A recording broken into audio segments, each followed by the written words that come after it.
അധികം വൈകാതെ അമ്മയെ ജോലിയിൽ നിന്ന് പിരിച്ചുവിടുന്നതോ ട്രാൻസ്ഫർ ചെയ്യുന്നതോ കാണാം. CPM വേട്ടയാടലിനെതിരെ വിമതനായി ജയിച്ച സി വൈശാഖ് രംഗത്ത്.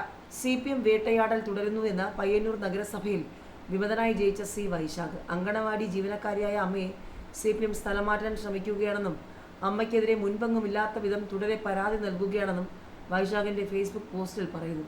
അങ്കണവാടിയിലെ കുട്ടികൾക്ക് ഒരു ക്ലബ്ബ് ബിരിയാണി നൽകിയതിനും ഇഫ്താർ വിരുന്ന് സംഘടിപ്പിച്ചതിനും പരാതി നൽകി. അമ്മ പാർട്ടി അനുഭാവിയാണെന്നും ഇപ്പോഴും ഇടത് അനുകൂല യൂണിയന്റെ ഭാഗമാണെന്നും വൈശാഖ് ഫേസ്ബുക്കിൽ കുറിച്ചു. ചിലപ്പോൾ അധികം വൈകാതെ അമ്മയെ മറ്റൊരിടത്തേക്ക് ട്രാൻസ്ഫർ ചെയ്തതോ ജോലിയിൽ നിന്ന് പിരിച്ചുവിടുന്നതോ കാണാം. തന്നെ വേട്ടയാടുന്നത് മനസ്സിലാക്കാം. തൻ്റെ പേരിൽ അമ്മയെ വേട്ടയാടുന്നത് എന്തിന്? ഈ പാർട്ടിയെ ചിലർ എവിടേക്കാണ് കൊണ്ടുപോകുന്നതെന്നും സി വൈശാഖ് ചോദിക്കുന്നു. കഴിഞ്ഞ ദിവസങ്ങളിൽ ടി പുരുഷോത്തമനെ CPM പുറത്താക്കിയതും വലിയ ചർച്ചയായിരുന്നു. നടപടി വി കുഞ്ഞികൃഷ്ണന്റെ പുസ്തക പ്രകാശനത്തിൽ പങ്കെടുത്തത് ചൂണ്ടിക്കാട്ടി.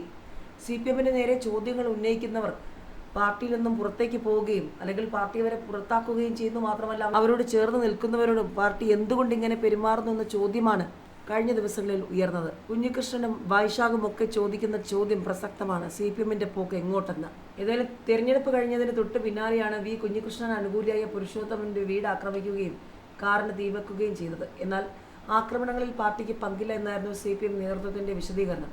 തിരഞ്ഞെടുപ്പ് ദിവസം രാത്രിയിലാണ് പുരുഷോത്തമന്റെ വീടിന് നേരെ കല്ലെറിഞ്ഞ് ജനൽ ചില്ലുകൾ തകർക്കുകയും നിർത്തിയിട്ടിരുന്ന കാർ കത്തിക്കുകയും ചെയ്തത്.